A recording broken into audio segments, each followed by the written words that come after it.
Yeah, welcome to the SA Sports Show. I'm Tad McLean, commentator here at the showgrounds for the Thomas Foods State Championship event. Hi, I'm Lizzie Wigney. I'm here with Jasmine Dennison, who's just won the SA Young Rider Championship on her horse Bubble and Squeak. Jasmine, tell us a bit about Bubble and Squeak. Oh, thanks, Lizzie. So I purchased him from Annabelle Armstrong, who's an eventer in Sydney, nearly 5 years ago now. And so, yeah, we've had a really great partnership right from the beginning, and he's taken me from 90 centimetres through to metre 40. So, yeah, I'm super proud of him, and I've been so lucky to have such a great horse. So we will see you next year here in South Australia, do you think? Oh, yeah, for sure. I'll definitely be back, and this is our favourite show on the calendar, definitely. So thanks for joining us, Nicole. Congratulations on your win in the Stars and Future class. Can you tell us a bit about Whitewash, please? Yeah, thank you. I was really pleased with him. Look, he's a young horse of mine. He's 7 years old. He came from New Zealand. I bought him as a 4-year-old, and he's coming along really, really nicely. And that's the biggest class of his career so far that he's won? Yeah, it is actually.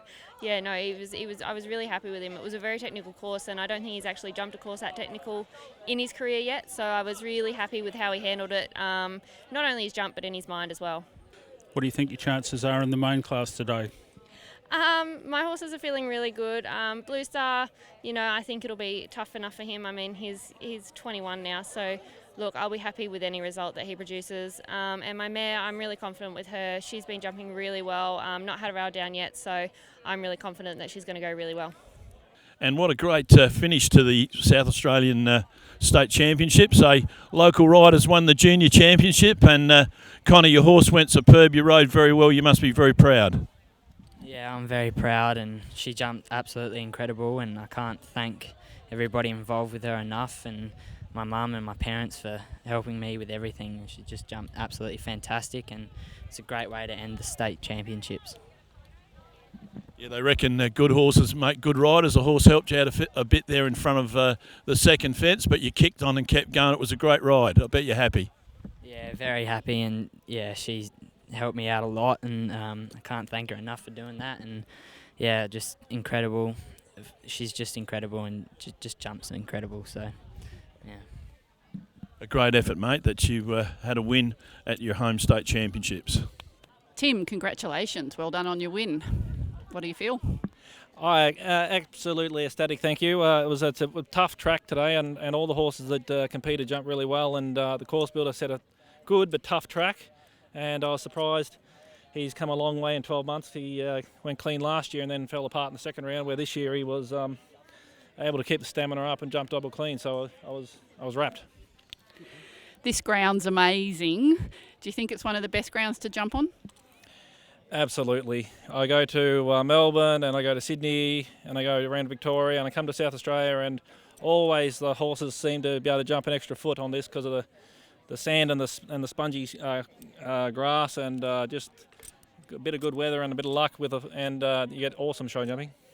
The committee's done an amazing job, and hopefully we'll be able to keep running it here in the future, which I'm sure we will. So where to from here? Are you having a holiday over winter, or are you off doing some shows somewhere else? Yes, no, this is our last show for the winter. We'll turn them out now and freshen them up, and then start getting them fit, and then come back for the Royal, back to here, because it's always good. Game on again at Adelaide Royal, hey? That's it. We love competing against the South Australians, so it's great. Thank you. Thank you, and well done again. See you later. A great win in the main class to Totally Blue and Tim Clark from Colac in Victoria. Unfortunately, the South Australians didn't have the greatest weekend competition-wise, but the jumping was fantastic. They had about 130 horses come here, and the grounds are an absolute credit to the Royal Show Committee. The rain prior to the event made the conditions absolutely super. There were no major incidents or accidents, and some horses jumped extremely well. It was a great weekend. Jasmine Dennison, of course, the young girl from Victoria, won more than probably any other rider. She's probably the best rider here over the weekend, and Tim Clark did a grand job winning the main class with Totally Blue. And Jess Barton, she had 2 wins. And Nicole Brueggemann, a very gallant second in the main class on her fabulous mare, Lux Like Cavalier, who's a world-class horse. She also had a win in the Speed Championship and other wins, and it was an absolutely a great spectacle again on really good going in a fabulous venue. It seems to get bigger and better every year, and a lot of history involved in this state championship event and these grounds, and it was great that there was so many past winners here that came along to watch the class, and it was great to catch up with them all. And I know I worked here for the 3 days, but I've thoroughly enjoyed it. So did my mate Michael Clark, and hope to catch up with you again. And back to you, Phil.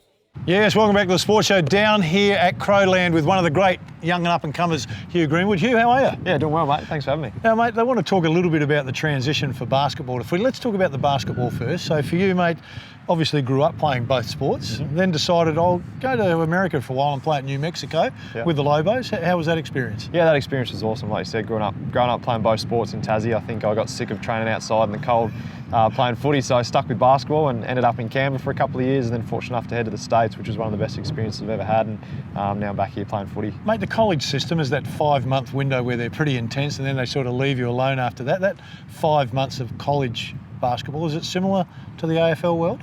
I'd actually say the AFL world is probably a little bit more relaxed. In that college environment, you've got to worry about your studies, you've got to worry about probably a little bit more travel as well, travelling up to 2 or 3 times a week, and then obviously the schedule playing 2 or 3 times a week as well. So it's very, very hectic. In the AFL profile and the professionalism here, they sort of give you that time away from sports to clear your head. So obviously come the weekend, it's very, very intense, but during the week, it's actually quite a relaxed build-up. All right, let's talk about the intensity, being the Lobo. Of course, you come into New Mexico where Luke Longley went and carved his career out, so there's an expectation on the Aussies to be pretty good there.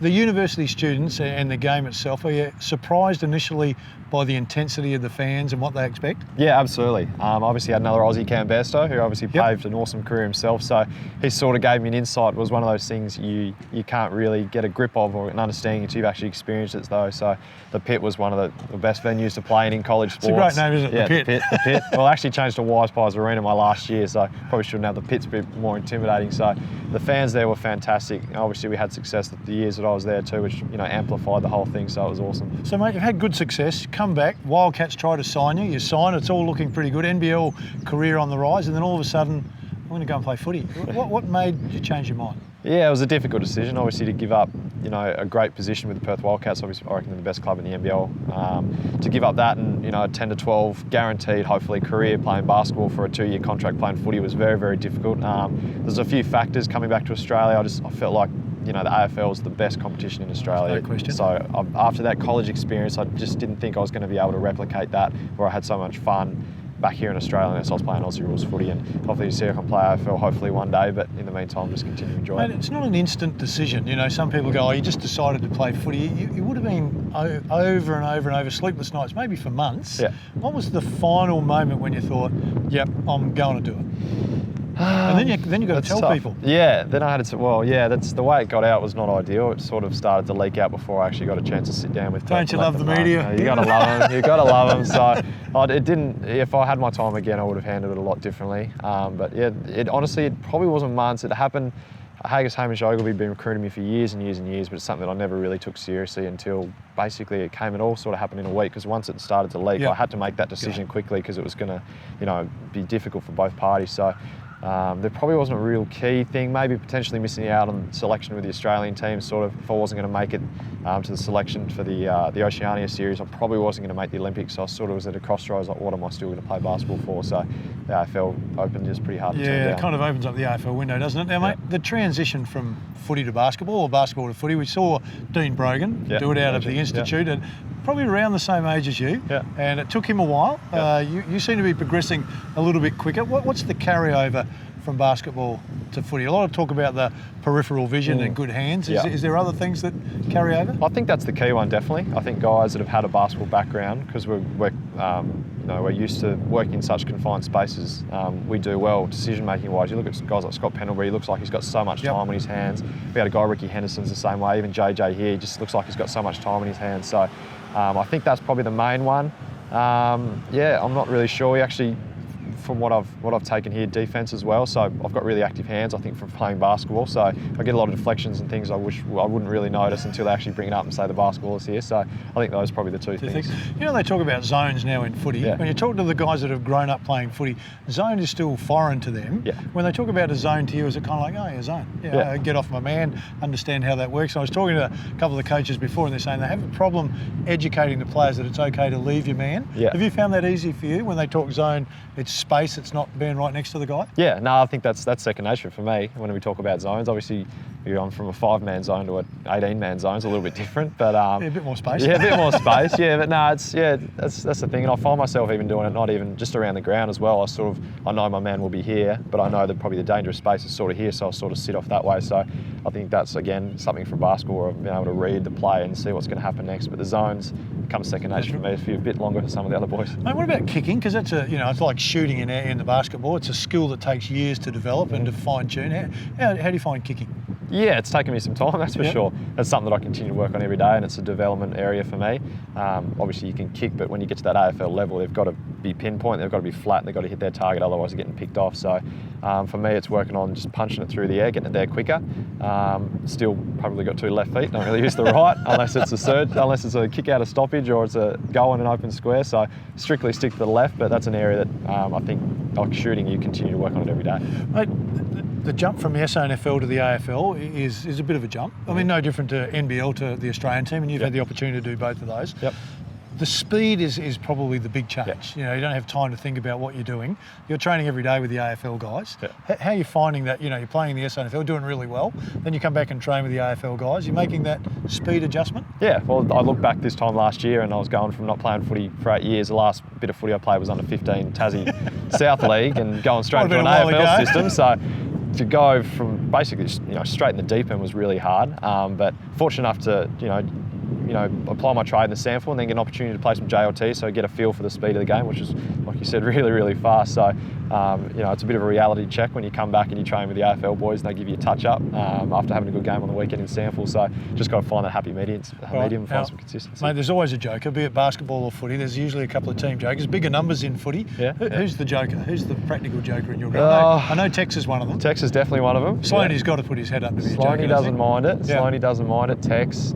Lynchy's underrated. Rory Atkins. Yeah, Rory Atkins is another one. Yep. He just doesn't stop. I don't know if it's funny half the time. He just doesn't stop. That's a good thing with the footy. There's a lot of different personalities, so there's a lot of different humours. You know what I've found in footy, and it's still early days for basketball compared to footy, is there's a real camaraderie after in footy. Yeah. In basketball, it kind of transitions and guys don't spend so much time. Have you noticed why that connection would happen? I mean, the game is different physically. Yes. But why that great connection after? Afterwards, guys all go out and have meals together, and basketball guys tend to be a bit more private. Yeah, I've noticed that definitely. I think potentially after playing sport like footy, you sort of stay with 1, maybe 2 clubs, so you build relationships for longer. Whereas basketball, you might spend a couple of years here, you might go overseas, you might go here, you might go there. So it's harder to maintain those relationships. So like guys back in the States, it's a little bit harder to keep a relationship with them, even though I'm still good friends with them. Guys I was with AIS with, it's harder. So there's guys I haven't seen for years.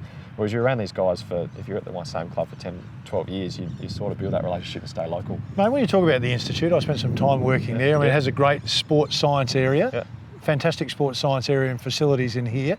Are you blown away by the facilities that you have here compared to what you've seen, even with the Lobos? It just has an amazing setup, doesn't it? Yeah, it's fantastic. We're very lucky here in Adelaide to have the facilities that we do. If you've seen up the shed floor, it's pretty awesome. But not only the facilities, but the staff here is fantastic. And because it's professional, they're here all the time, so they've got access to them whenever we need. So we're their priority, which is awesome as well. I was very lucky in New Mexico. We spent $60 million on our facilities over there. It's a small upgrade, isn't it? 60 million? Small, yeah. We spent 60 mil the year before I got there, so I timed it right. And obviously the AIS, you know what it's like. It's world class. So I've been very fortunate to be able to experience different places and be able to bring my knowledge to this place. In saying that, mate, the body, physically, how did the adjustment go from basketball to footy? I mean, they say basketball is not a physical game. We know it is, but not the high impact, not the stuff guys running at you.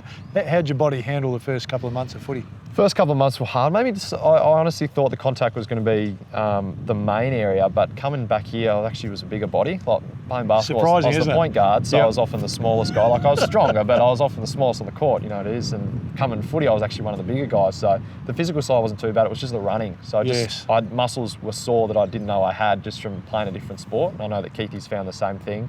Being a cricketer, he's got hasn't used his legs in that sort of action for that amount of years, so he's had some problems there. But myself as well, I just was finding spots that were sore that I'd never had before, and waking up on a Monday morning after a Sunday game is not fun either. So it's been an adjustment. I didn't miss a game last year, and touch wood, haven't missed a game so far this year, so pretty healthy for the most part. All right, mate, last question, I'll let you go. Now, Matty Clark thinks he's a bit of a basketball junkie, does. mate. Now, He does. obviously a lot of other guys follow the NBA and they're into it, see him shooting around, they always come and say good day. Who challenges you? Does anyone say, come on, Hugh, let's go? I want to see how good you are. Are they smart enough just to leave that alone? Yeah, well, it was funny. I was saying the other night that I was the best basketballer at the club until Erin Phillips got here. And she took that, and before she got here, I was like, well, hopefully I'll still be a better footballer than her. Yeah, sure enough, there's no other people here with a Brownlow either, so she's probably the best footy player at the club too. So Erin's taken that title from me, but yeah, Matthew Clark, Doc definitely hasn't taken that from me. There's a few wannabe basketballers, a few experts on Twitter, so I'll just keep my head low and try and work on my footy, just worry about that. Yeah, good luck, mate. Hope to see you in the AFL soon. Time to go to a break. Back with more.